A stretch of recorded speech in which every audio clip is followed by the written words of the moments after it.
Hi, everyone. Welcome tonight. I'm Nathan Stoll, the chair of VLab. VLab is an all-volunteer 501c nonprofit that for 30 years has been connecting innovators, investors, experts, and just curious minds to explore disruptions when they're near their inflection point and discover insights from the founders and the investors before they're household names in the space. Tonight's event focuses on indoor agriculture technology, where improvements in many of the foundational technologies have the potential to transform our food supply in ways that are really great for the environment, for consumers, and the businesses and their investors. My family personally spends a lot of time in the small town of Pescadero, which is directly across from Palo Alto on the San Francisco coastline and has an exceptional outdoor growing environment. But many urban areas don't have this same quality in their food supply. And the innovation in the sector is poised to transform things. And I'm excited to hear more about it tonight from those most closely involved. Before we do, a few words of thanks. First, to all of our donors for VLab. We are a nonprofit, and many of you made donations tonight. Thank you very much for providing the support we need to run the organization. And to all of our VLab volunteers, without you, there are no events. Our volunteer event team tonight, we are so proud of the work you did to bring this to the world. And a huge thanks to Sandor, Schoichet, the event chair, and Brian Lanes, who's also actively and heavily involved in the event team. Our VLab executives, especially David Ham, our vice chair, Bob Gulina, our marketing chair, and Ravi Prasad, our programs chair. And with that, I'd like to say that I'm super excited to be able to introduce our moderator tonight, Gene Giacomelli, who's the professor of Biosystems Engineering at the University of Arizona, and who's also the founding director of the Controlled Environment Agriculture Center and an advisor to USDA on controlled environment agriculture as well. Gene will take it from here and introduce the rest of the panelists and explain the format, and far more than I could say, but have learned along these past months working on this event topic with him and the team. Without further ado, Gene, please take it away. Yes, Nathan, thank you very much. Allow me to welcome everyone here this day, this beautiful day. I hope you're as curious as we're all sitting here and excited about what opportunities we're going to be discussing tonight. You're correct. I'm a professor in the Biosystems Engineering Department, and I remain a working research member and teacher in the Controlled Environment Agriculture Center at the University of Arizona. It's an honor, certainly, and a pleasure to be able to moderate this webinar tonight, especially with this fun panel of experts that have been put together or I've gotten to know.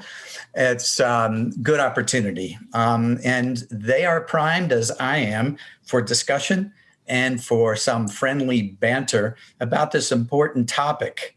Yes, Sam, Bertram, banter, right? We're ready. Awesome. I see you with your head. Away you go. And this is an important topic. We're talking about food for the future and technologies that can bring us in that direction. What I'd like to do very briefly is describe the procedure.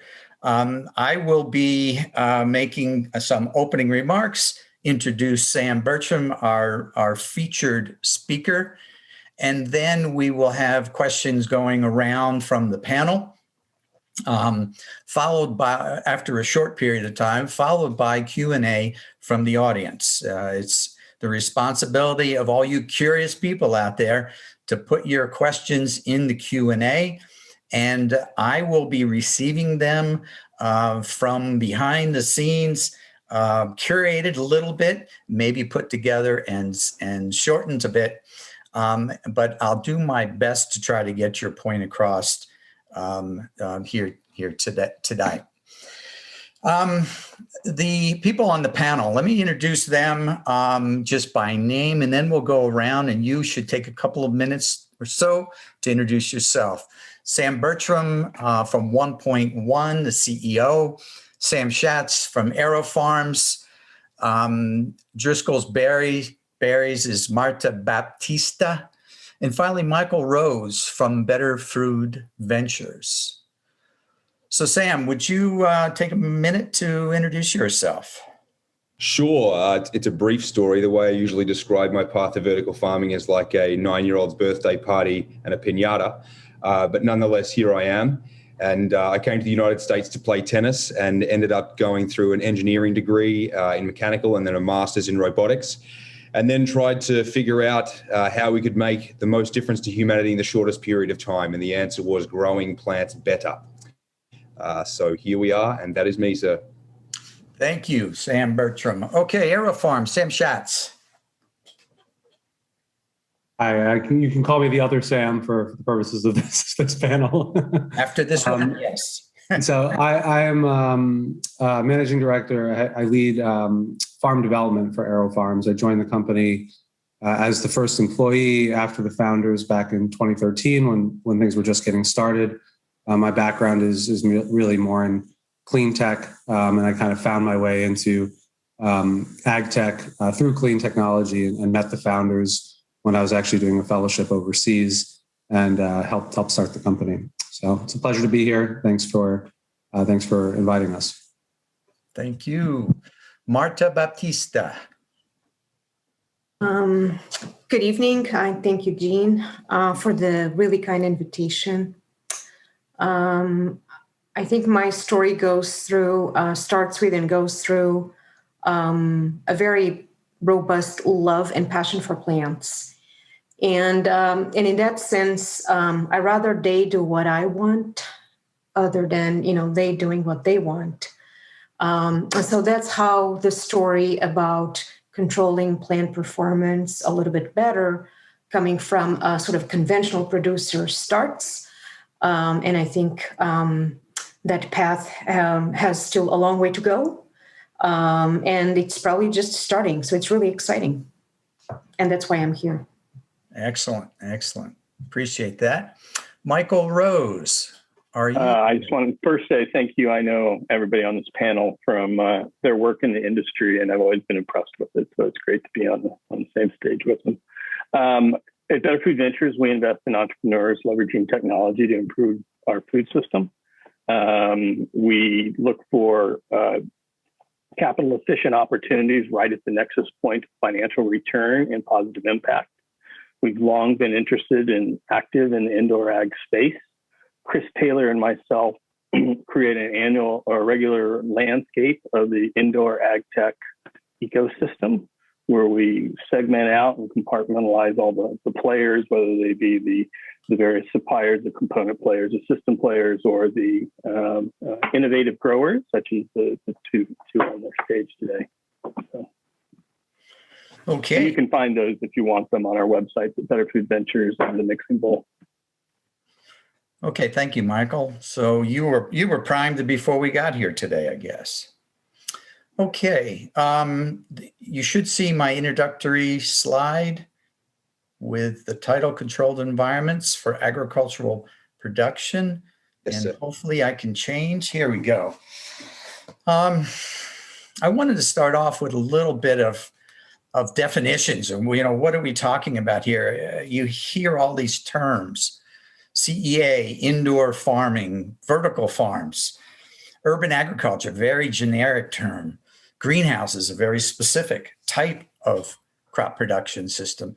And then hydroponics. So the question is, what do these mean to you as individuals out there? What does it mean to all of us in the future for producing food? So my common ground here to get effective communication is to discuss indoor growing. Well, that's just not growing outdoors. I guess you could say that. Open field agriculture is the opposite of indoor growing. And there's several types I'm listing here: a greenhouse, a grow room, a container grower, a vertical farm. The greenhouse uses solar energy, sunlight to grow the crops, and is reasonably insulated from the weather and the climate. The grow room, the containers, and the vertical farms are much more insulated from the natural environment. And in doing so, they have to use electrical lighting and sources to provide light for photosynthesis and plant growth. Relatively big difference, certainly, in the source of energy required to grow the crops. The vertical farm adds one more level, if you will, because it can go multiple levels and increase production per unit area by tens to hundreds as I see some numbers. Then there's urban agriculture and space agriculture. I don't want to leave them out. Both of those will be for where the people are living in abundance, where there is a large number of people that we can bring food directly to them because they're produced where they're living. Hydroponics, more common ground. It's term growing without soil or without earth.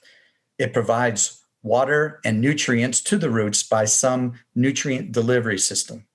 And here you see a list of them that all function well if they're put together correctly, and they can do and provide what the root system needs to grow the plant. The question is, how do you choose? Why do you choose one over the other? And the great answer is, it depends. How are you going to apply it? Are you on the ground, or are you on a rooftop? Are you in space? You're going to do it differently. What kind of crops are you growing, large or small, fruiting or vegetative? And then what geometry are you working with, single layer or multiple layer? So the first take-home concept, number one, all of these aerial and root zone systems can provide a great crop for you. It requires that you or your grower not screw it up. You should make it work. It can work. And there are exceptions, of course, but in general, if a technology fails, go talk to the grower. Find out what went wrong. Shouldn't have happened. Let's look to the aerial environment and then the root environment. What are we considering and needed? Air temperature and relative humidity, certainly. Carbon dioxide in the air around the plant. Light, air movement around the plant, pest and disease control. And some means of labor access to those plants. They can't be hidden away unless you're going to fully automate to move them to people. The root zone environment, which we don't usually see very much, provides the water and the plant nutrients dissolved in the water, as well as the dissolved oxygen. The water temperature should be controlled. There's got to be a flow to move the water across the roots. Should be in a dark situation, no light. Again, pest and disease control. And maybe sometimes challenges in hydroponics is, how do you hold the plant up? Because the roots aren't anchored to anything anymore. Not necessarily anyway. Take-home concept number two, why CEA? And here's a whole list of concepts of topics that you can think about, from water use efficiency and resource use efficiency to applications in special areas, functionality on poor lands. You don't need to be in soil anymore. You can read these certainly, but I like the one about young people, in that there's interest in this new technology that used to be called farming. Now it has all those names we talked about, but it's really production agriculture, growing a crop so we can feed people. Please move ahead.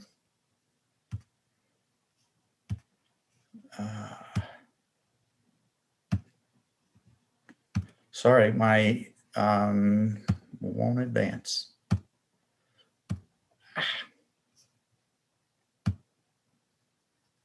Finally. Okay. What are our challenges? And I'd like to throw these down to the panel and to everyone listening, that I see these as the limiting factors in today's knowledge of production efficiency and ultimately profitability. Energy is always on the top of people's list, unless it happens to be labor, because that can be a major challenge if you're not mechanized or automated in any way. Sensors have been developing dramatically over the last decade for monitoring the plant, and techniques for monitoring the data that comes from those plants. So much data that can be put together in a way that possibly artificial intelligence or means to display information to growers about what's going on in their greenhouse or what's going on with their plants. Education will always remain a challenge, and I have to push that really hard. But it's not just educating college students, it's educating the producers, the growers that understand this interdisciplinary programs that are necessary to grow crops in a controlled environment. And last but not least on this upper list is genetics, because the umbrella goes over all of the above if the geneticists can provide new materials that can improve the quality, the nutrition, the effectiveness of growing these crops through genetics. And ultimately, there's the business model, which includes sales and marketing, but also partnerships that are occurring or need to occur, relationships, the need for standards and best practices so that these systems can be operated as efficiently as possible. You're not going to believe, there you go. Okay. So take home concept number 3. How did we get here, I guess, is in part what this is. What recent developments of technology and their understanding for commercial CEA changed dramatically in the 2010s? And it will change just as dramatically through the next decade or two. Prior to that, it was slow in developing. What changed? What changed? Some people that I didn't write here would say LEDs. They're here, there's lighting, we can go indoors 100%. Okay. But I say there's other things too, like data analytics, managing your crop, managing your system more efficiently because you know what's going on with data. Renewable energy and energy generation sources. Certainly these are going to take place as they are for the rest of this century. And then there's the entrepreneurs and the VCs that saw unconstrained creativity for applications and created what I say is a Wild West, because there's money, and more money being put out into these systems. So there's a trend here. There's definitely a trend here. But where are the gaps? And they're certainly there in technology, in business models. But, it's time for our panel. I'm done. Let's go. Let's confirm what the panel is representing, each person. Our featured speaker, Sam Bertram from OnePointOne. Exciting story of technology. Commercial leader, Sam Schatz of AeroFarms, with different view, or the other Sam, a different view of technology, markets, and scaling. The adapter, the incumbent, Marta Baptista from Driscoll's Berries. They have transitioned from open field to protected cultivation and heading very soon into indoor production. And finally, there's Michael Rose that has worked to vet and invest in the gaps that are within the trend and the demand for CEA crop production. So now let's get on with the panel at this point. Sam Bertram. Ready. Yeah, you're on. You're our featured speaker. Let's see what you got. Love to talk. Well, Bob, I'm ready to share my screen. And often with panels, we spend a lot of time fanning one another's intellectual flames romantically. But I hope today we can get some disagreement and some active and lively conversation.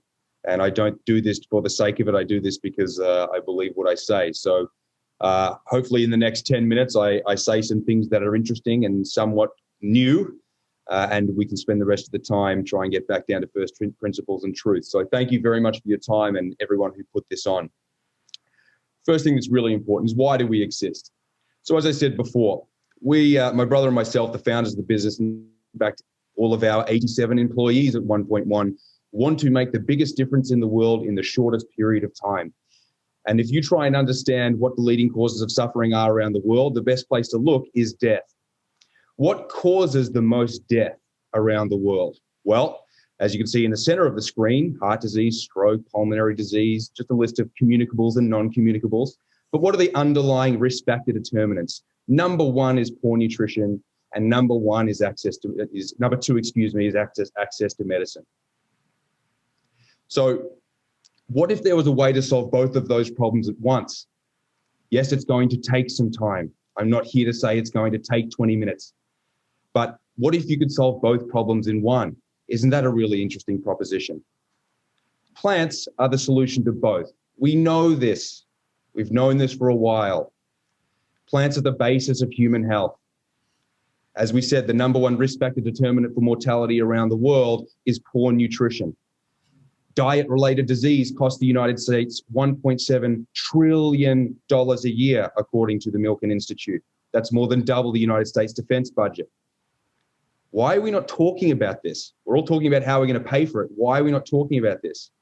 So plants as the basis of human health and plants as the future of biopharmaceuticals. Plants can solve both. Plants are poised to solve both.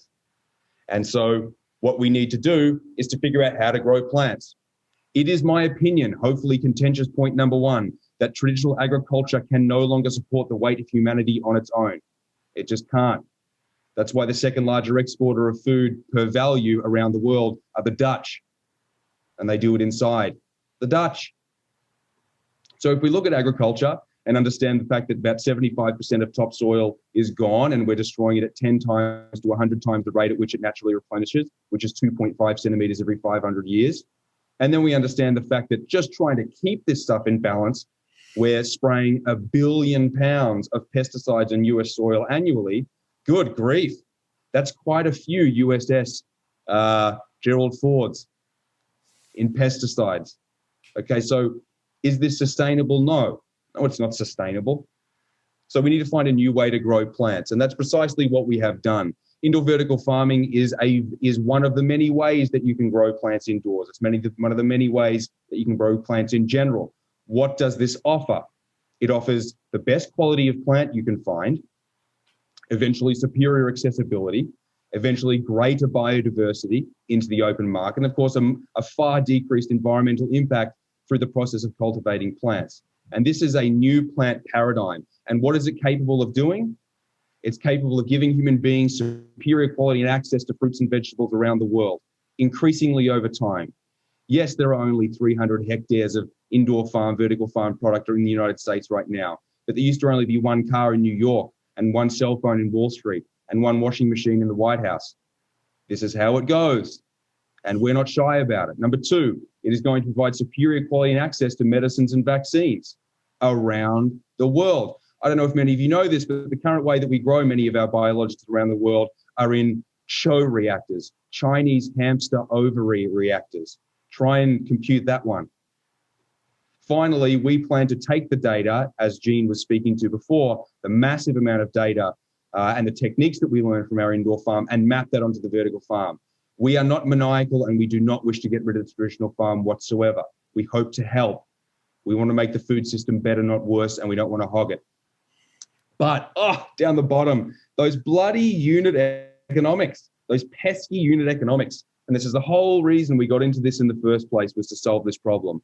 So on the left-hand side, hopefully this is where we get to contentious point number two. On the left-hand side, you have the industry standard that has significant problems with production inefficiency, capital inefficiency, labor, and we believe an incorrect market entry. So where we agree with AeroFarms is Aeroponics is the best way to grow plants. AeroFarms led the way. AeroFarms, in fact, taught me that. It's the reason we're aeroponic, is because AeroFarms is the one saying that aeroponics is the best way to grow plants. It's true. But most of the competition are horizontal plane hydroponic. I mean, there's basically no differentiation, and most of them are buying lights and HVAC off the shelf, which are the number one and the number two problems in terms of capital costs, and then also efficiency as well, electronic efficiency. Number two is labor. You can't possibly be moving plants and inspecting plants manually these days.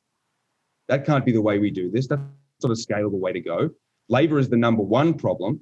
I don't know if you saw from, I think it was either Jones Food Company or IGS over there in the UK, God bless them.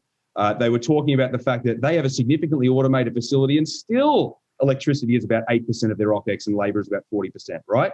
Labor is the problem that we have to solve. And then finally, market entry. We have all of these vertical farms coming in and saying, we're going to compete with traditional farms today, when traditional farms have spent the last 10,000 years becoming more efficient, and we've spent the last 10 max. So we've just got to resign ourselves to the fact for the moment that growing inside of a building with LEDs and HVAC systems is not as cost effective as growing in soil. And what that means is looking at this problem differently. The cost curves are clear. We are eventually going to get there. But today that is not the case. So here we are on the right-hand side. We're the only vertical plane aeroponic vertical farm in the world. I'll show you what vertical plane aeroponics means. This is a side view of what vertical plane aeroponics means. You can see here aeroponics is the form of irrigation where we are spraying a nutrient-infused mist at the roots, where the roots grow into and acquire they're nourished and they're also hydrated. And then the plants grow out towards the photosynthetic energy, which is generated here by these LED lights. So that's what vertical plane aeroponics means. One day I'll turn that into an acronym to be even more annoying.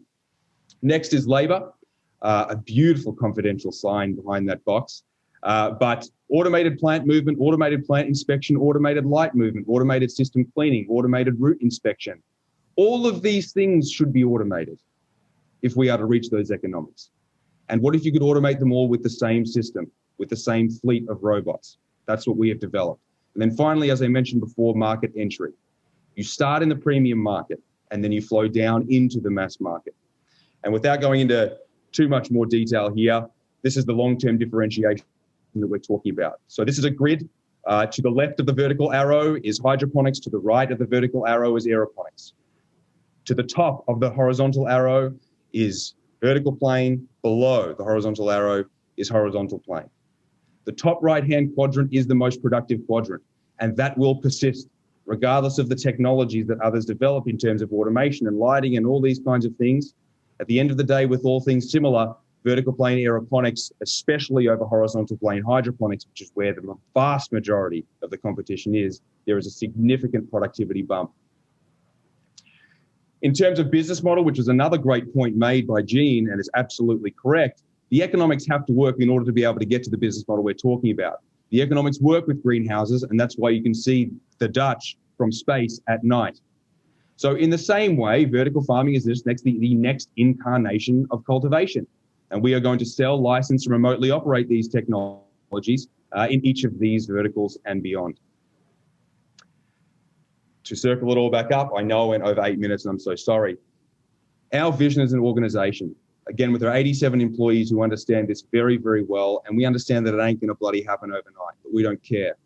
We're doing this because we want people to have equitable access to food, equitable access to pharmaceutical products, and to close the loop on human nutrition. This technology is going to sit at the bleeding edge of human nutrition and at the bleeding edge of biopharmaceuticals. So with that, I thank you for your time and look forward to the lively discussion. Thank you very much. Sure, Sounds good. You, I won't go first, but you opened up a couple of cans of worms in my mind, that's for sure. I'm hoping that the panel will jump in. If they're not ready, I do have a question that I would go. If you indulge me, panel, sustainability, sir. Yes, sir. Productivity is high, but you require a lot of power to grow those plants. Sure that do. Power comes from an indirect source, originally from the sun. Yes. And we know from the laws of physics that whenever you convert energy from one form to another or from one place to another, you lose. It becomes inefficient. How do you explain the sustainability aspect of your system based on that? Absolutely. I mean, I would never claim that vertical farming is a panacea. It's not. Our goal is to put very, very high quality plants out to the market. That's our goal, right? Second, we can be responsible with how we source our electricity from sustainable sources. Third, I just wish the bloody government would get out of the way of nuclear power because we can have a sun on Earth. So we can talk about how we source that electricity. That's perfectly fine. When you look at we've stacked it into the economics. But from a sustainability perspective, when you try and balance both of them up, I'm not going to make a claim about whether one is more sustainable than the other. That we're actually doing that research right now within our business. So I'm not going to yet make that claim. But 1 billion pesticides, hundreds of thousands of truck miles, millions of kilowatt hours of refrigeration to keep these plants cool, 30 to 40% wastage. I have an inkling which side of that seesaw we're going to fall on.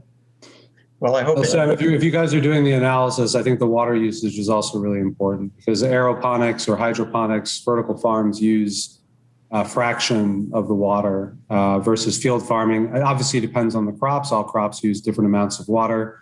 For leafy greens in particular, which is what vertical farms are mainly known for, traditional like drip irrigation doesn't generally work for those types of crops. So you really have to factor in the radically lower amount of water usage. And in California, a significant portion of the state's energy bill goes to moving and treating water. So you can't really talk about one without the other. If I can jump on, go ahead, Sam. Go ahead, mate. Sorry, go ahead. No, go for it, Sam. Well, I was just going to jump on. I was hoping the first thing you would say is a disagreement with me, but let's go.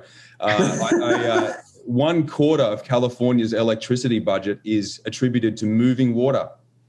Considering LA, San Francisco, San Diego, Sacramento, 1/4 of that is moving bloody water. Moving and treating. Moving and treating water. So, yeah, I agree with you, Sam. But isn't it all downhill from the Colorado Rockies? It just rolls to California, doesn't it? Gene, the Earth's flat. Well, and don't forget, once you put all that water in all that produce, then you have to move all that water across the country in trucks. Yes. Amen. Yes. Yeah.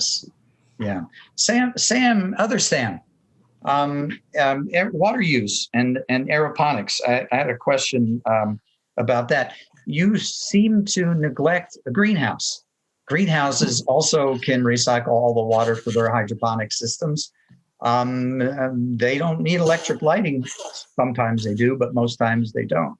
How do you rationalize that in terms of the water savings? I don't think we don't really rationalize it versus greenhouses. We talk about it in terms of conventional farming, and the vast majority of greens are grown in a few places in the United States, in Salinas Valley, in Yuma, Arizona, and in Mexico. And in all cases, they're using a tremendous amount of water. And so that's really what we're trying to displace. Greenhouses have a variety of different methods that they use depending on, essentially the water costs wherever those greenhouses are located. So I can't speak for all greenhouses out there. Some use better methods than others. I do think vertical farms naturally lend themselves to being able to utilize that type of infrastructure because it's a smaller square footage of space, so you can much more easily redistribute with a lot less piping the water that's coming into the space. So. Okay. I can accept that. I hear you. Okay. Sounds good. Yeah. Marta, how you doing over there on the coast? Everything okay? It's quite dry here. Yes. And I know that you want controversy and discussion, but I couldn't agree more with Sam because we have plenty of sunlight. We don't have enough water. Yeah. And water in California and for Driscoll specifically is our problem number one. And in that sense, Gene, again, I wish I could disagree and start, a big discussion here, but what we have been doing is not sustainable. So indoor farming doesn't really need to be sustainable right now. And I'm talking about, like the big conventional, like elephant that doesn't move, which is right. It's not sustainable. Like we can't continue to do the same things. There's not going to be water. And we already don't have water in Morocco. They cut our water in Portugal by 30%. These are just 2021 events, right? Yeah. So could you develop a little bit how has Driscoll's moved forward from the traditional open field production? I was there a couple of years ago, and there was a lot of high tunnels, and there was drip irrigation. How did that work out for you? And how did you continue that development from that point?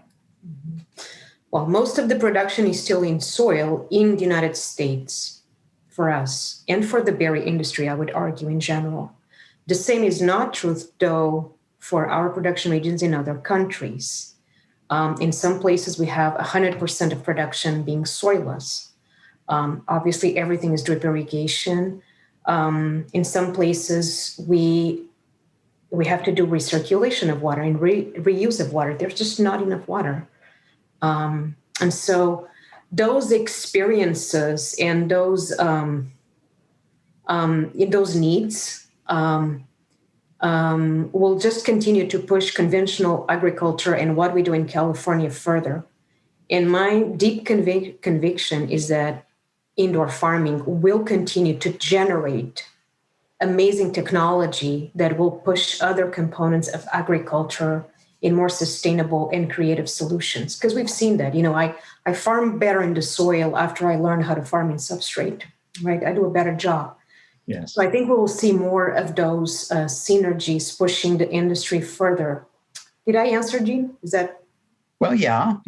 And are you, I was surprised that you're not as much in soilless culture in pots in California at this time. Is that true? You are not. The problem is not big enough yet.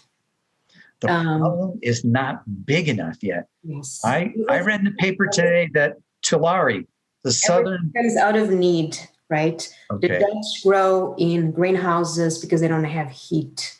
At least that's what we do in Holland. They grow in pots because they don't have soil. They don't have a lot of acreage and they cannot leach phosphates. They have huge regulation, no soil fumigants. There's just too many options still in California, still. But in my time, which is not a lot, I've seen a huge decline into those resources. And I'm talking about 10 years. The quality of the soil is going down heavily, where you see effects on fruit size, on flavor, on productivity, and obviously, water quality. So that's one arena. But I wanted to talk about one, putting here another component, which is the climate change. We were doing an analysis. I was doing an analysis last week about how many extreme events we had in our production regions just in 2020. We had 38 records, right? Extreme snowfall in Tasmania, or 3 consecutive, like high temperature events in Watsonville. So this is going to continue to be highly disruptive. This will disrupt conventional agriculture, this and other environmental constraints that are a consequence of, what we do today. And indoor farming will probably provide solutions to that disruption that is already happening and will continue to happen. So different perspective. We can't hide from it, is what you're saying. It's coming. It's coming. Okay. All right. Michael Rose, how are you? Michael Rose. Well, thank you. What are these gaps that need to be solved? What can investment, what can creativity in new companies and developing of not new technologies, but making these technologies that exist today better? And we've heard the need for that.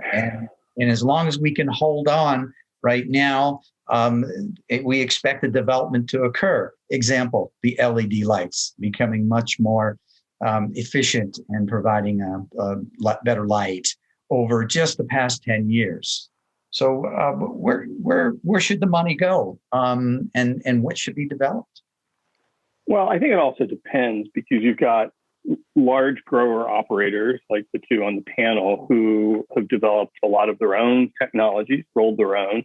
I'm sure they've taken some off-the-shelf technologies, but they've created, I think, a lot of their own processes. But then you have other providers and a lot of the greenhouse growers who will buy different pieces to create their growing environment. In an environment like that, if there are new entrants, people who want to bring in new sensor technology, people who want to bring in new data analytics, there are opportunities, but there are also challenges. You have a lot of the incumbent players who have a guerrilla position on the climate systems, who may not have APIs to allow new entrants to come in and access the data in the growing environment. At least have two-way activity on those APIs, and so that puts puts a real filter and slows things down as far as opportunities for startup companies. Automation is, I think, one of the areas that we see and are most excited about, because there is a labor issue. Working in farming is hard. It doesn't matter whether it's in an open field or whether it's in a greenhouse. And there is a labor shortage. We hear the same things in England that we hear here, that we hear in Canada, that we hear in Europe, that we just can't get enough workers. So whether you're designing a complete system with automation built in, or you are bringing automation into an environment like a greenhouse, there is, I think, particularly in the greenhouse market, a large opportunity there. All right. All it takes is money, right? We can make it happen.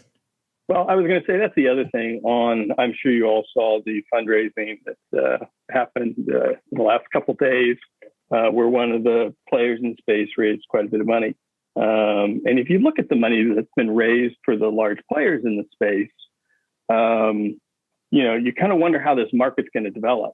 Are there going to be, Sam, you talked about the environment of growers. Are there going to be a few handful of industrial size growing entities out there? Or is there an opportunity for small mom and pop, smallhold farmers using their own indoor growing systems, up in Marin, supporting some of the grocery stores in Marin?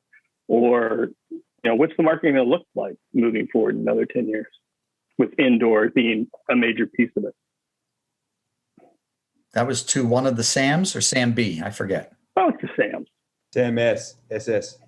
Sam S. Well, I think I don't have a crystal ball or anything like that, but I do think, certainly AeroFarms and a lot of the other large vertical farming companies believe that in order to really compete, you need to have economies of scale. And in order to achieve economies of scale, the farms need to be of a certain size to absorb costs and get to the unit economics that make sense in the long term, that are cost competitive with field grown crops. And so that's without question going to be critical. But it's not to say that unit economics are important to everyone. And I think in some instances, it's more to do with resilience and food security than it has to do necessarily with unit economics. Being able to source food efficiently, locally, reliably, without the volatility in prices and supply issues can be more important than the unit economics. In other cases, it could be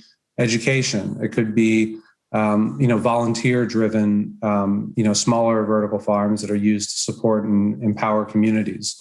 I don't think there's any one answer to it, but I do think if we're going to solve some of the really large issues that are facing the industry for certain crops, you're going to need to have these larger farms. And whether or not the industry is going to be larger operators, or it's going to be technology providers, or it's going to be through licensing or owning and operating, I think is still to be determined. I mean, certainly our model is to own and operate these facilities because we believe that we're still in the infancy of what this technology can do. And in order to really improve upon a technology that's relatively new, you need to be the operator, and you need to be able to continuously improve what you're doing at a large scale in order to drive innovation forward. But I don't know what the world will look 5 years from now. It could be that AeroFarms doesn't need to be in that role anymore, and as a technology provider, things can move in any number of different directions. And I'm sure the folks over at Bowery aren't thinking about things too differently. I mean, I think we're all kind of Sam, you and I have some differences in how we look at the business model, and but I think we're all sort of still in the early days of this industry. Even though I've been working in it for some time, it's still rising tides kind of lift all boats, and we all ought to be working together and collaborating and having discourse to help each other out, because there's still a lot of issues that that we're all going to be better off solving together, or at least communicating challenges. So, well, I see there was an offer there. We'll consolidate it later. We'll make it happen later. Let's do that. Sam B, I'm going to go on to some questions that are here, and someone out there must read my mind, because this question was the first thing that came to my mind from your discussion.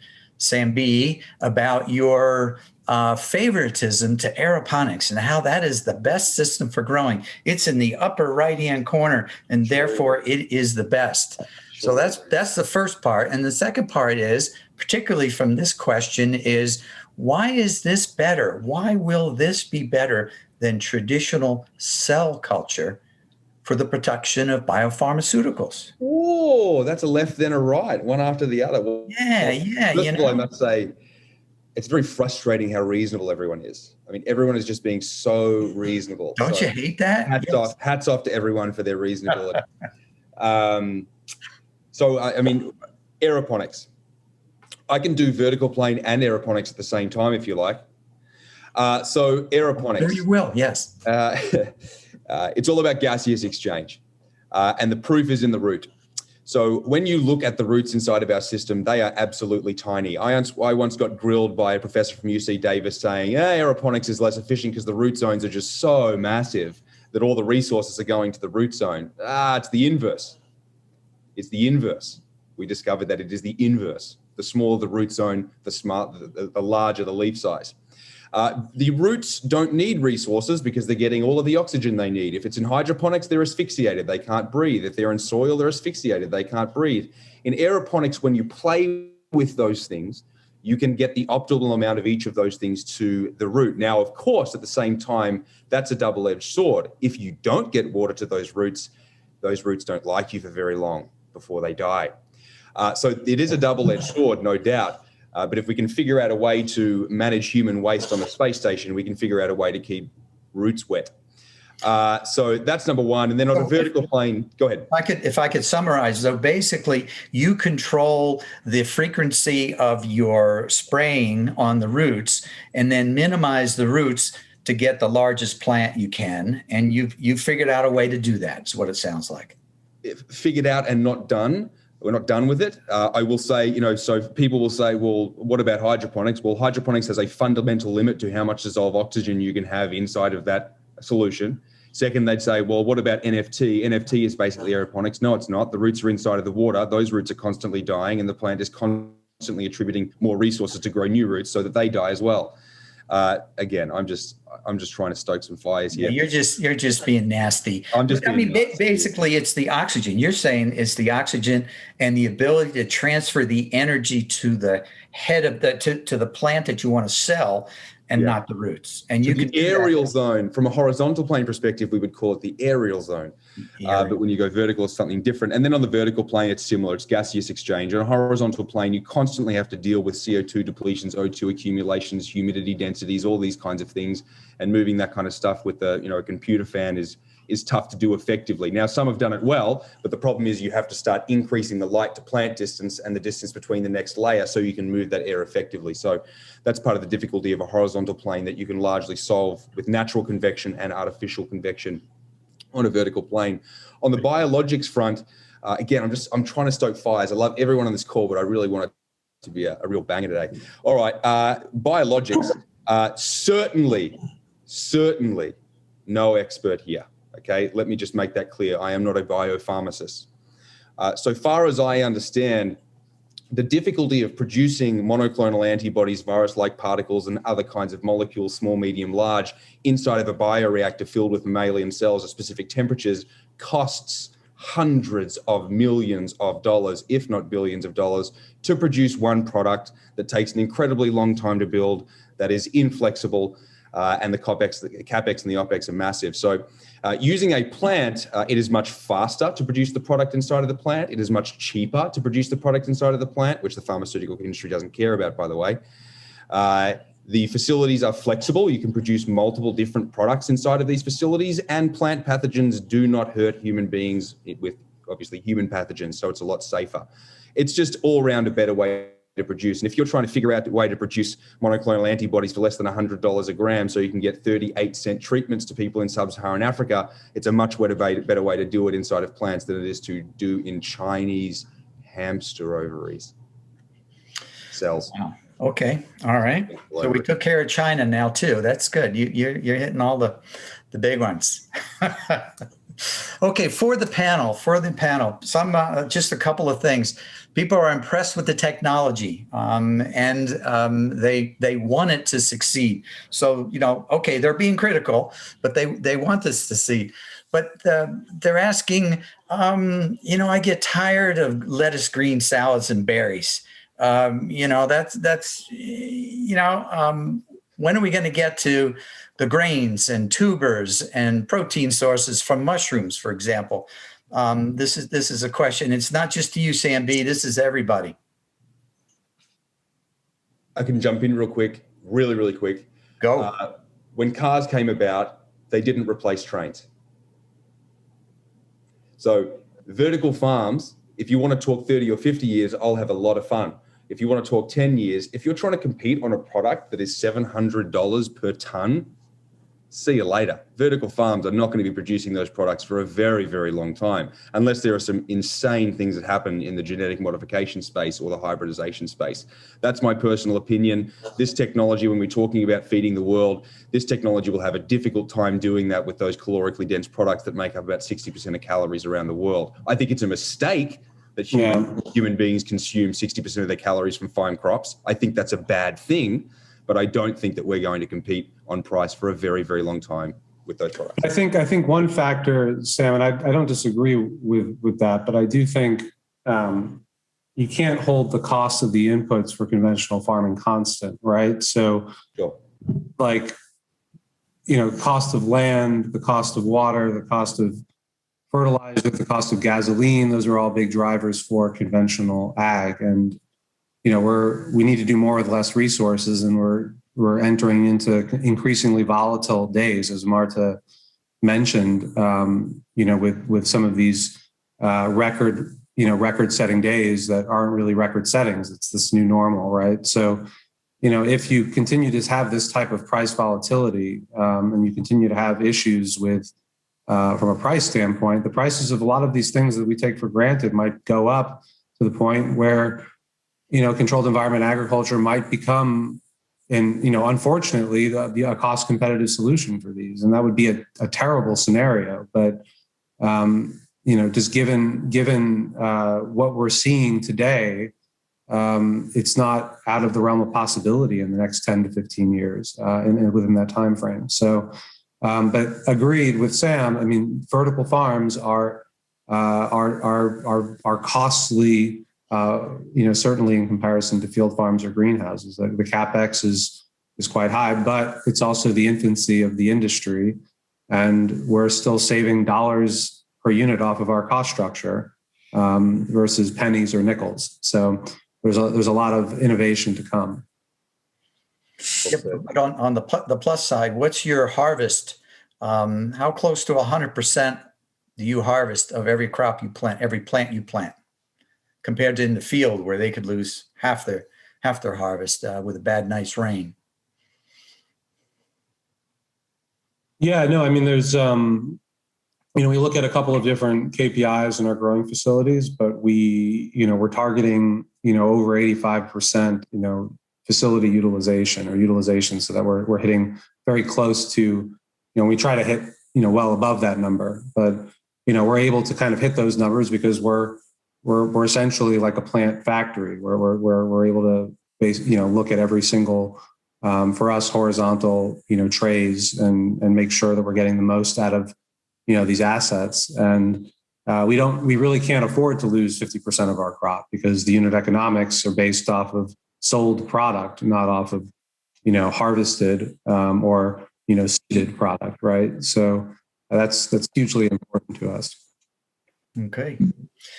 Marta, there's a question here. There's berry people out there that they're very interested in what you do, and they want to know transition a crop into a controlled environment. How different will it be? What's from the field to inside a greenhouse, or maybe even into a vertical farm? What would it look like? So I'm assuming we're talking about like the challenges of growing a crop, like a strawberry or a raspberry indoor versus here. Well, consider it's a fruiting crop, right? Unlike the two gentlemen been talking about leafy greens. Exactly. And I'm going to jump directly fruit. With all transparency, Jean, to what's been our largest difficulty.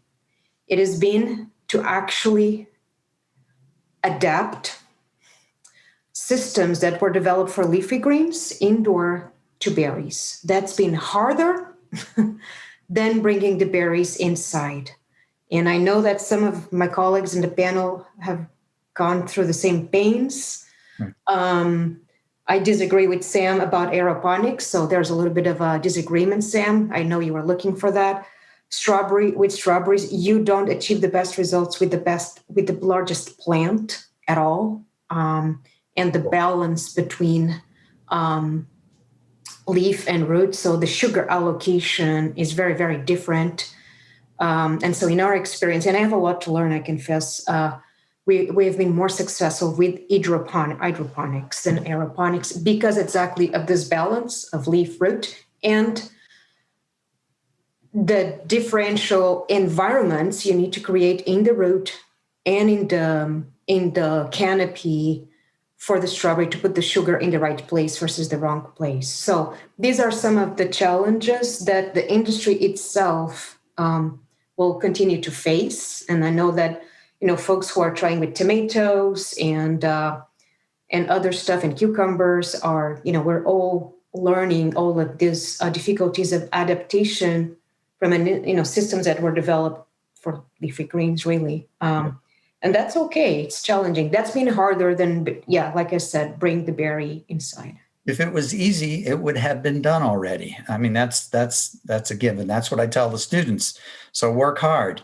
But you're right. You have a fruiting crop for sure. You have another challenge with fruiting crops is they're delicate. Have you had any expectation down the road that there might be a robot that could actually, or a machine or some mechanism that could harvest these delicate crops? Indoor or outdoor? Well, if you could succeed outdoor, I bet you could get it indoor when time is right. Well, it will happen in both environments. It's a question of time. There's at least a dozen of companies developing systems for outdoor.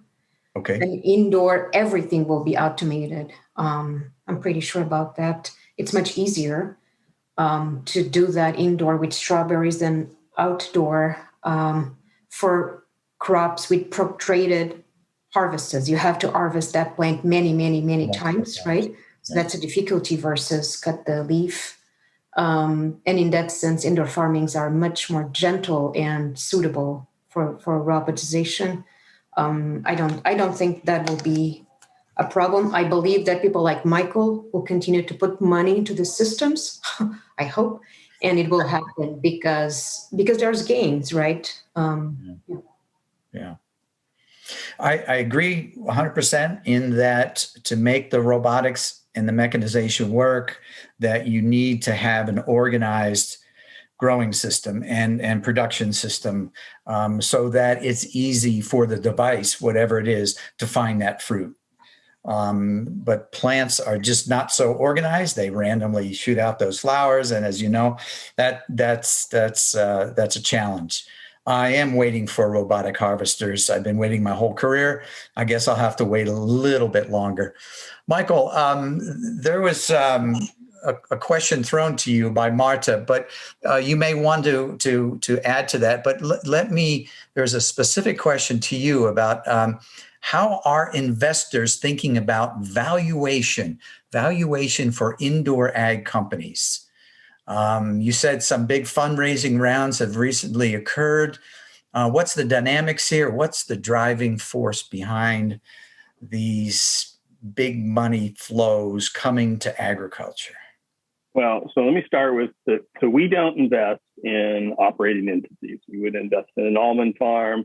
We don't invest in a restaurant, and we would not invest in a indoor growing operation either. That's just not our sweet spot. That's not where we play. It's not that we don't feel it's important, and there are people who are clearly willing to put money in those places. It's just not where we focus. I will say there's been a lot of talk about whether indoor agriculture from large growing operations.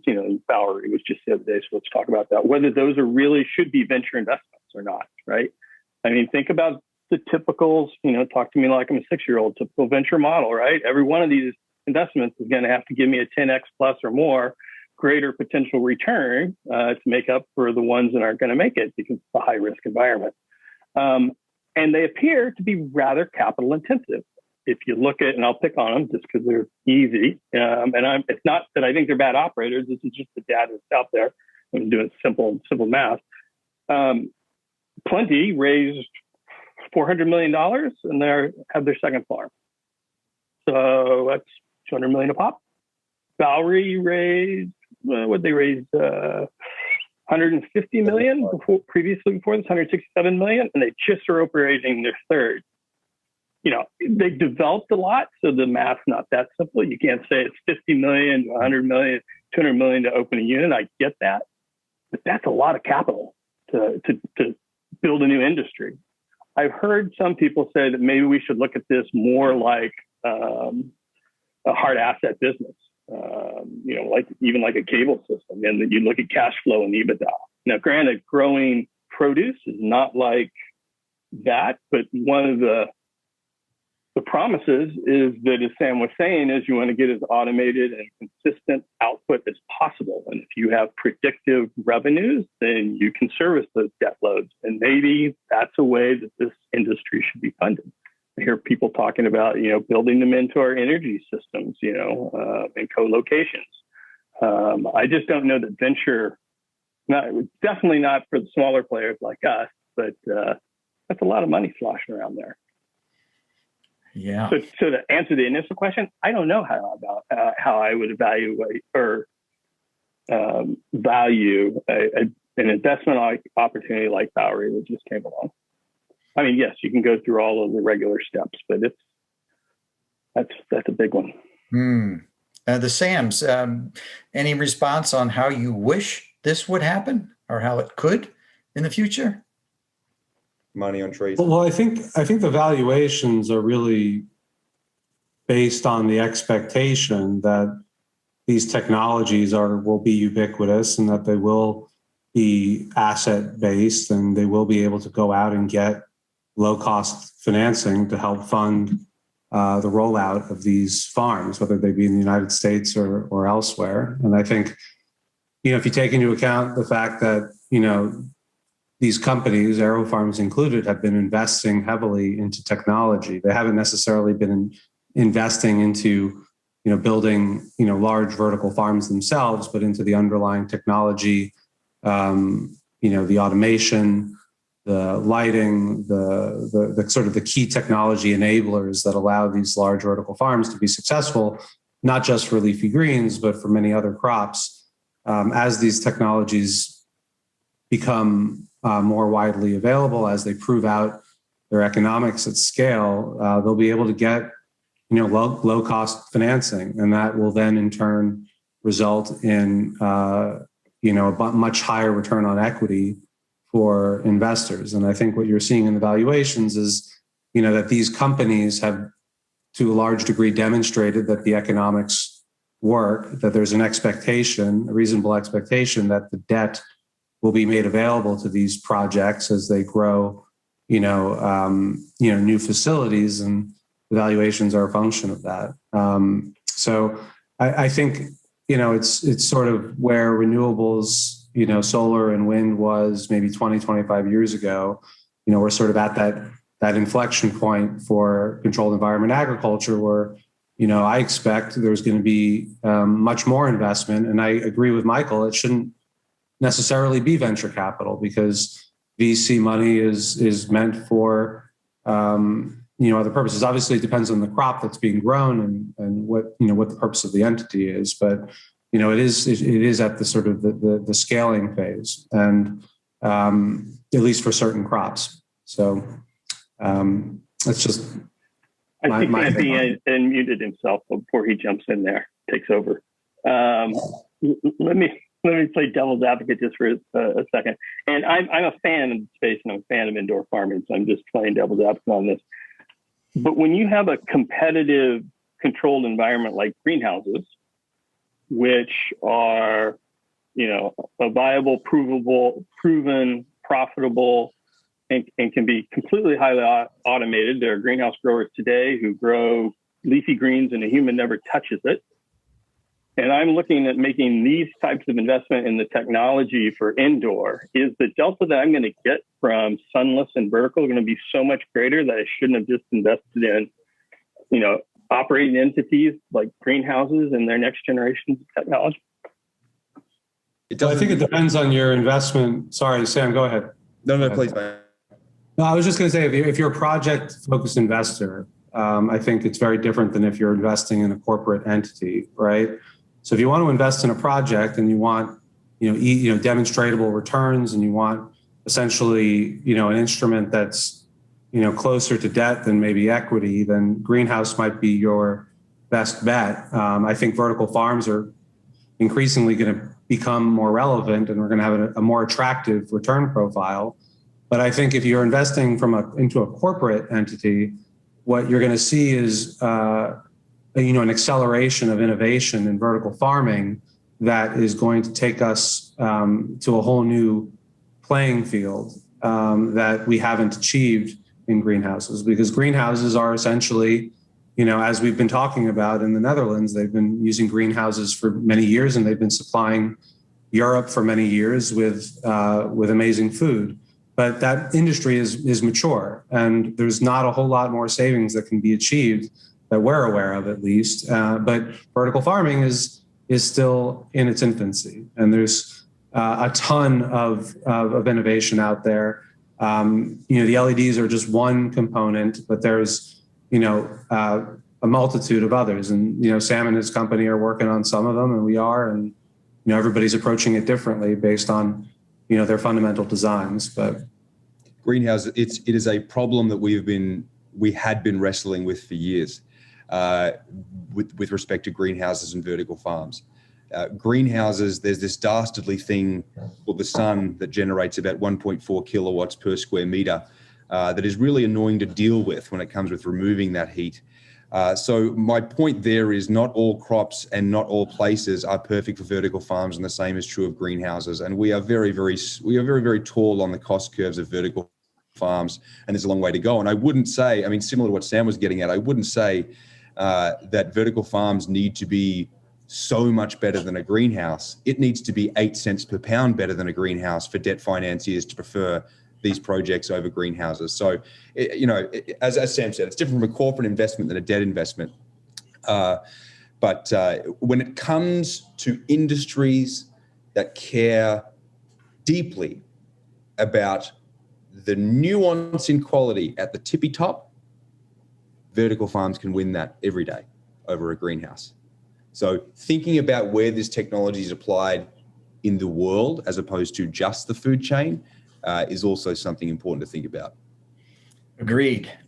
The quality can be best in a vertical farm because of the control of the environment, right? You want a perfectly looking head of lettuce, you got it. There you go. Or a leaf of basil. Marta's coming in though. Yeah, I would like to comment from the perspective of a grower who grows in greenhouse, Michael. I think that Michael's question is really valid and needs to be taken, really seriously. For berries, at least in our experience of, probably 30 years, there's very few places and very few circumstances where greenhouses actually pay off.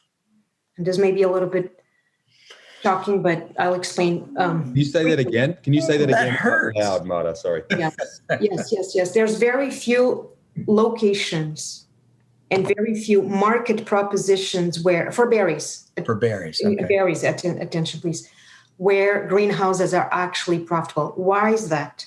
A couple of reasons.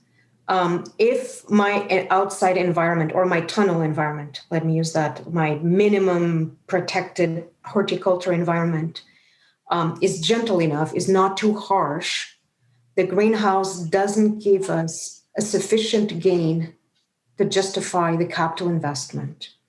The crops do so well, with some of the other systems that we can't pay off, we can't compete. in a lot of places. There's exceptions though, Michael, and those would be, business propositions or climates where we don't have the conditions to grow berries. And I'm talking about Holland, or I'm talking about early berry production in the UK, if you want to produce fruit there in May. To be able to pay it off, the consumer needs to be willing to pay the price of the local product. That's the only way we make it profitable. So there's very few situations. These are just some examples. Obviously some other environments, but it's barely impossible to grow a berry. It would be like Southeast Asia, with its berries hate hot and humid, and so we'll never grow, greenhouses or berries there unless it's in indoor farming. I guess where I'm going with this is we could see possibilities where indoor farming provides an advantage where greenhouse wasn't able to. It's not going to be productivity per square meter. Probably it's not going to compete there, but it could compete in consistency of the product, which in berries is a big deal. There's so much fluctuation with seasonality. It could compete with nutritional density, which is also a big issue for berries, etc. So, as a conventional grower of berries, there's very few circumstances where greenhouses solve our problems. So that's interesting. Can I jump in with a question, Marta? Why is it the case that then 70% of tomatoes in the United States are grown inside of greenhouses? Because unlike strawberries, they love the heat. And strawberries, they feel well here in Watsonville, where your summer temperature is 10 Celsius. That's their paradise, right? And that's really good. Actually, for indoor farming, as you said, Sam, very well, the biggest challenge in a greenhouse is to extract the heat that the sun puts inside. Yeah. And if for a tomato, that's an advantage, that's energy, there's more carbohydrate. For the strawberry, it isn't, because it's actually going to work towards respiration, and which means that at night, the fruit is going to be consuming that carbon that it produced during the day, which the tomato doesn't do. So really, almost opposite crops, if you may. Yeah, a cool season crop, strawberry, a warm semi-tropical crop, tomato, cucumber, sweet pepper, and melons, for example. So that's why one of my early slides says, what do you want to grow? That's important. Make those decisions based on that as well. I want to get to the difficult questions. There's a lot of dollar signs starting to show up, and I can ask and you can sidestep all those and not give them out.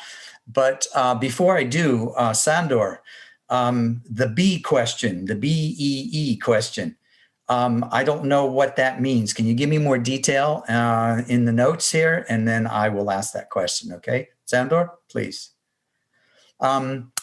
Questions were coming about profitability, of course. When are they going to be profitable? Well, okay, everybody's working on it.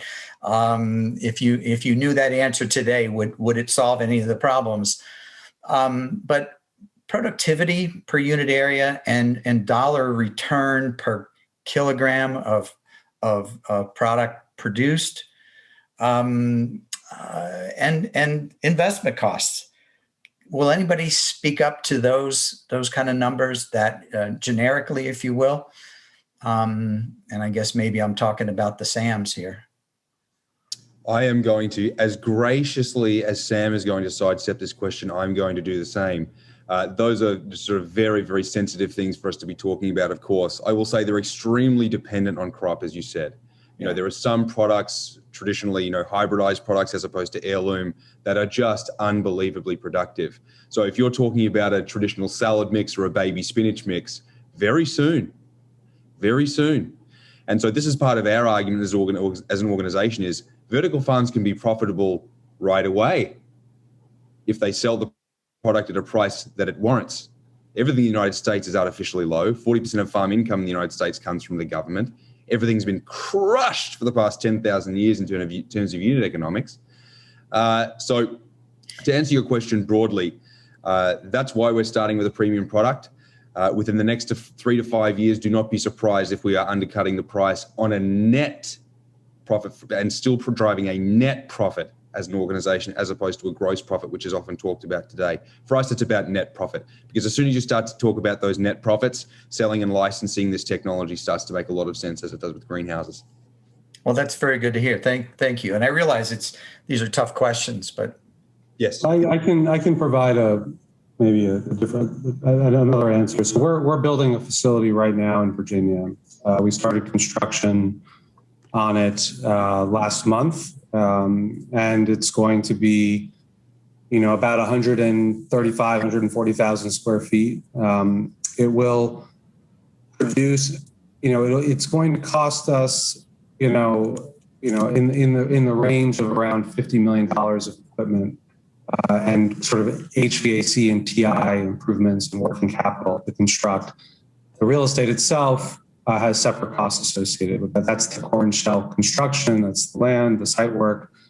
All of this is available. We provided a public investor presentation, so there's more detail in that. We expect that to produce, have EBITDA of around, $8 to $10 million a year in that area, and so we're expecting like an unlevered IRR in the mid-teens for that project. So it gives you a sense. But these are our current expectations, but we expect, that this industry is still in its infancy, and future farms will do even better. There's a number of improvements that we expect will reduce CapEx, will reduce OpEx, to provide even better returns into the unlevered, over 20%.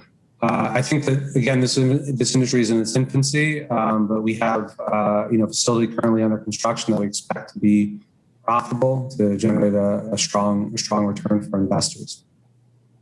well, thank you for that detail. Really appreciate that. So let me follow up with a more difficult question about in general profitability. And now you can't know everybody's business plan, but people are out there, they're asking that fundamental question is, when can, and I guess you have to say what size operation will show profitability, and how many years of challenges do you have to go through to reach that?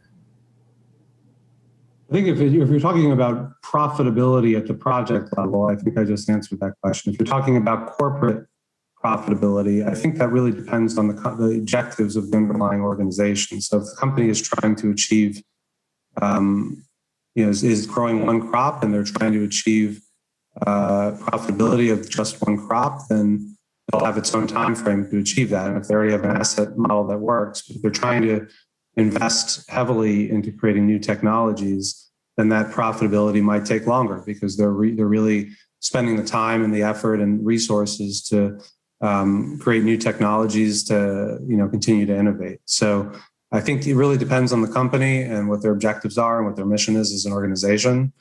Certainly, AeroFarms, we're a vertically integrated company, so we're heavily investing in new technology across the value chain. So the vertical farm that you see, the actual growing towers are just sort of the tip of the iceberg. There's a lot of technology that enables that. Even the images that you see of the AeroFarms farms are, these were designed many years ago. They've been operating for many years. This is, very older generation technology. There's been tremendous investment to create new technologies that provides some of the features that Sam mentioned. So there's and it really depends on what's your goal for an investment. Is it to generate a return in a short period of time, or are you a long-term investor? That should really guide from an investment standpoint where you want to place your bets, because some companies are certainly in this for the long haul and are trying to really create technologies that are going to have a broader impact for humanity. So, okay. From our perspective, Gene, the next facility we build must be profitable. There's no question about it. The facility we broke ground on in Arizona is going to be a profitable facility by hook or by crook. Now, this doesn't mean that we're selling it for 70 cents per pound into the supply chain. Let me make that also very clear. But this is the thing, is that, yes, the market observers may say, well, you've got to get down to a price that's, $2 per pound into the distribution chain so it can sell for $5 per pound into the market. Okay, if you're talking mass market today, that's fine. But I can guarantee you we're going to find customers that are going to pay a premium for a zero pesticides, zero heavy metals, quadruple the shelf life, 99% less water, 99% less land, greater biodiversity product. So we're not trying to boil the ocean as of today, but these facilities, in order to be a sound investment, must be profitable, must be. And the break even has got to be less than 5 to 7 years. 5 to 7 years? It's got to be less than 5 to 7 years, in our opinion, for the majority of the debt financing market to take this stuff very seriously. That's our opinion. Okay. I think on the debt, I don't know if, Sam, we can have I'd be happy to talk to you about debt, because I think that the most important thing for debt investors is not necessarily the return on asset, but the debt service coverage and the cost of the debt financing and your ability to basically have sufficient coverage for the debt. And if you're able to do that, then, they at least in my experience, they haven't cared so much about, the overall project return, but more the debt service coverage, which is a function of the cost of capital from the debt provider. So, yep. Okay. I think the other thing that Sam S. touched on, which is interesting that people may not appreciate about a lot of vertical sunless farmers, is that they are vertically integrated. So unlike a lot of traditional farmers, not even talking about the commodity farmers, just the produce, a lot of specialty produce, they grow it, it leaves the farm gate, and they're done. They don't really know what the hell happens with it. With the vertical folks, they not only handle all the way from production, but they're selling a branded consumer product. And they have the ability to squeeze the margins out of the middle, because I think for your average consumer, they have no idea that once a product leaves the farm gate, how complex the supply chain is before it hits the grocery store. And the average grower is making, 12 cents, 25 cents on the retail dollar of the product they're growing. So it's not really fair for what they're doing, all that effort. Right. And then vertical has a great opportunity to respond much more quickly to what consumers want and how their preferences are changing, and roll that back up into their systems and respond than the farming system that we have today. Excellent. Yeah. Thank you. That's part of Michael. Just go ahead, Sam. Sorry. Just a very, very brief point. Yeah, very brief. We're going to have to wrap up soon. So a couple of last statements from everybody. E-commerce. Okay. Meteoric rises coming in e-commerce. Meteoric rise is already occurring. 41% rise in Amazon's food and beverage e-commerce in 2019. The least penetrated, fresh food. We know exactly why. You build these facilities next to distributors, especially if you can be vertically integrated and you're paying a 3PL, that's a pretty bloody interesting value proposition. So the times they are a-changing. All right. Good song. Yeah, I was just going to say, Gene, that, I think that when people think about vertical farming, they think about the racking systems, right? The grow towers.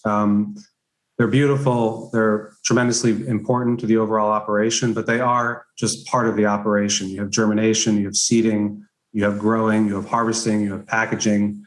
You have to get the product out the door. You have the logistics associated with that. There's controlling the environment, which is all of the background infrastructure, all the electrical infrastructure that you need to support everything. There's innovation in all of that that's occurring very rapidly. And I will say that that is the reason why we took the vertical integration approach, is because we recognize the need for that. It's tremendously complex to grow these products in a controlled environment. In a vertical farm, it's a very new technology. There's a lot of innovation. And so just stress that, that's going to be a continued theme for us and as the industry develops. And it sounds like you'll need a lot of well-educated students that know what side of the plant goes up, the roots go down, that kind of thing. So we'll see what we can do about that on our end. Hold on. I'm joking. Go ahead. You'll argue with anything, won't you? Okay. It's biology, man. You can't argue with biology or physics. If you do that, I'll get angry. We're trying, Gene. We're trying. We're trying. All right, go for it. Let me know when you succeed.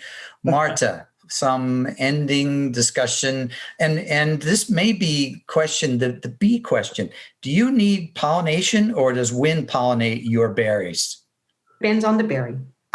Okay. Strawberries can pollinate with wind, natural or artificial wind, but other berries don't, because of their flower morphology doesn't really allow for pollen movement. So perfect. Yeah, and I think my closing comments, since you were talking about education, Professor Jean, we've had the huge benefit of working with some of your students. So keep those coming. It's a huge service to the industry, and we're very appreciative of it.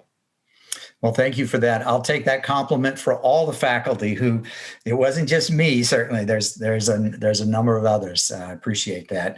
And Michael Rose, you said a lot a few moments ago. Do you have 30 seconds or 15 seconds? Only real quick, and I don't take it as a negative, but people need to stop and look at how much food is imported into their respective countries and think about the national security implications around that.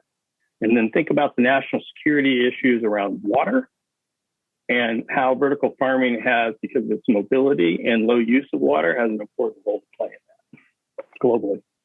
There you go. Words of wisdom. I appreciate that. And my final words. I'm very positive about controlled environments. I see that in all the ways. Certainly vertical farms, certainly greenhouses are going to be around, and containers and grow rooms, they can fit a need for sure.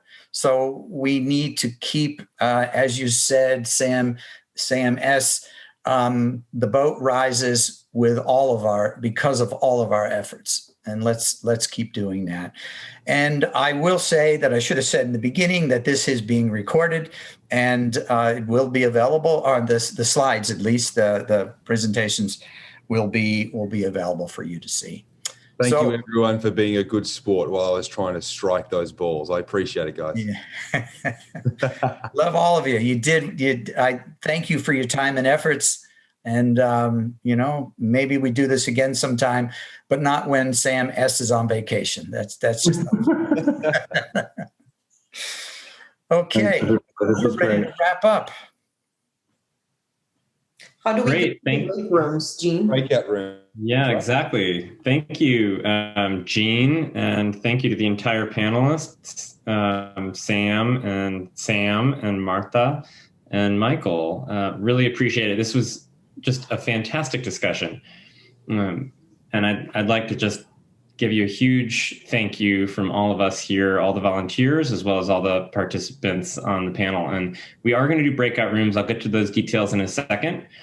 Let me just quickly advance and talk about a couple of things. As I mentioned before, VLab's entirely a volunteer-led organization. So if you're excited about emerging disruptive technologies, please get involved. Come join our next planning meeting. They are on the first Tuesday of every month. So next week on Tuesday at 7 p.m. Pacific.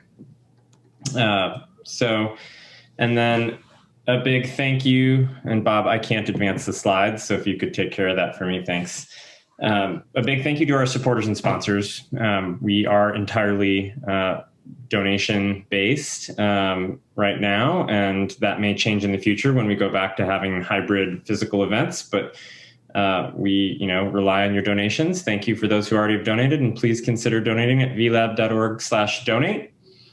And now for everyone who wishes to join, we are going to move to a Zoom meeting that is not constrained by this webinar format. In other words, which will allow you to directly engage with everyone. And I believe all of our panelists are planning to stay until 8 p.m. so that you can engage with them, just as if you were at a physical event, kind of wander up to stage and have a chat and make some groups and have some conversations. So we are going to go into that new Zoom meeting, and you can get there by typing vlab.org/networking into your browser. And if you have issues, try a couple times because sometimes you all overwhelm the server. But please use that to get into the new Zoom. I'm going to keep talking here and let you go ahead and exit, hit the leave button. copy that link down in your browser before you do. It is also in your email from the event invitation. So excited to see you there. Thank you to all of our panelists again, and for all of you who joined.